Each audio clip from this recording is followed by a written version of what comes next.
Many creators feel as though they're not very worthy of success. Whether you're a freelance writer, a blogger, or a YouTuber, sometimes you just don't feel like you're good enough.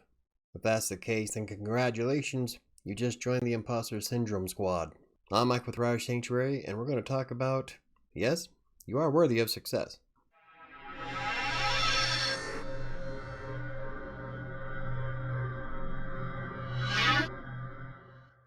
I've talked about imposter syndrome in the past, and quite often actually, and that's because it's a very terrible burden. This is when you think that you're not good enough or that you're not worthy of any kind of success in your life. You may even feel that people are going to think of you as a fraud for the things that you do. And even if there is a ton of evidence to the contrary, you'll still have this mindset. Trust me, I know. Many are afraid to succeed because it may lead to failure. Others are quite hesitant because they don't think they're worthy of the success. But when you let things like that get in your way, it prevents you from exploring all kinds of opportunities. That's because self-confidence plays a major role in many aspects of your life. And I'm not just talking about being a writer either. The self-confidence can influence all kinds of decisions. There's a lot of small things that'll peck at you after a long time if you're not careful about it. Take me for example.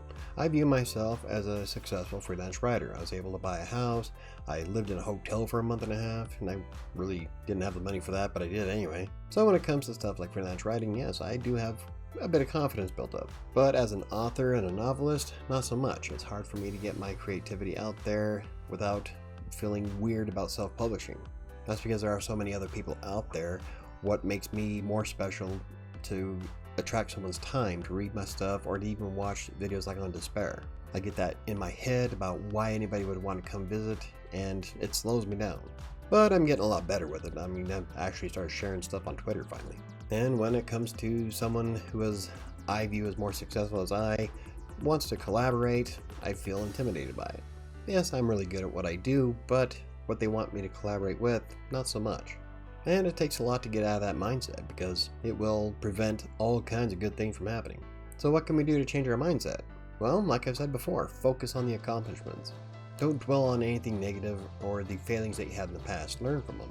That's one of the biggest reasons why I had so much self-confidence when it came to content mills, is because I started off with shooting for 1,000 words a day and then got to the point where I was doing 6,000 or 7,000 a day.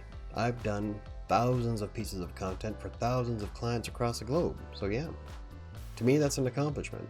And there was a lot of failing and stumbling along the way, but I learned my lesson on every aspect. And that's my point, is that don't focus on the negative stuff. Focus more on what's got you here in the first place. I mean, you don't want to be conceited about it. There is a difference between self-confidence and then bragging. And yeah, sometimes I feel like I'm bragging, but I'm not really trying to brag. So you gotta kind of walk a line with that. The next thing I wind up doing is that I meditate a lot on the things that cause anxiety. Meditate on why those things are causing anxiety in the first place. So I'll meditate on ways to go past it. Next up is be honest with yourself. Because there's a lot of things that happen in life that you really have no control over. But you wind up internalizing those things anyway and view it as a failure. Even though that it has absolutely nothing to do with your input. In fact, I see this happen a lot where I see people stress out over things they absolutely have no control over. And you really can't claim something as being a failure if you don't put in the effort. This is another thing I hear a lot, especially from people in my family. They'll get all stressed out and bent out of shape about something that they didn't even try to begin with. Like the adage goes, you'll miss 100% of the shots you do not take. But you can't really claim something as being a failure if you don't even try. And lastly, realize things aren't going to change unless you make them change.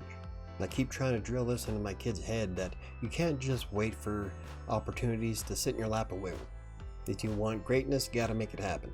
Not everybody wakes up one day and wins the lottery. It takes a lot of effort, a lot of work, and a lot of focus. But unless you take those initial steps, it ain't gonna really matter. Realize that you are in control of where you want to go. You are worthy of the success you want to seek. The trick is being able to seek it. I wrote a blog post once where the number one thing that affects just about everything is effort.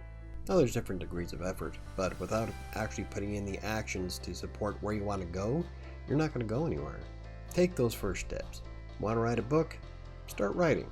Want to become a blogger? Pump out some posts. Want to lose some weight? Go for a nice walk. But wishing and planning doesn't really mean much without the effort to back it up. But yes, I believe everybody is worthy of the success they want to have. doesn't matter what I think, it doesn't matter what anybody else thinks. The only thing that really matters is what you think. What do you view as being successful? Is it your bank account? Is it being able to do what you love for a living? Success kinda is subjective, because not everybody will view success in the same way. For me, I view myself as a success because I'm able to pay my bills and I have a nice house. I don't need flashy cars. I don't need elaborate vacations. I'm successful because I met my own goals. And that's all that really matters in life. If you're able to improve upon yourself and become more than what you are. That is, as long as you're going somewhere that you want to be. It made sense in my head. So what kind of things would you like to succeed at in 2021? Me, I'm still shooting for the 1 million word goal for writing, and I'm a little bit behind, but I can still catch up. Oh, there's a lot of things I want to do, but that would be a whole nother video. But in the grand scheme of things, yeah, I think I'm worthy of success. I just gotta put in the effort to make sure it happens. But if you enjoyed the video, hit the like button for more videos about freelance writing, WordPress, text broker, or blogging, or everything else I cover. Hit the subscribe button and don't forget to hit the notification bell. I think that's going to do it for me today, and I'll see you next time.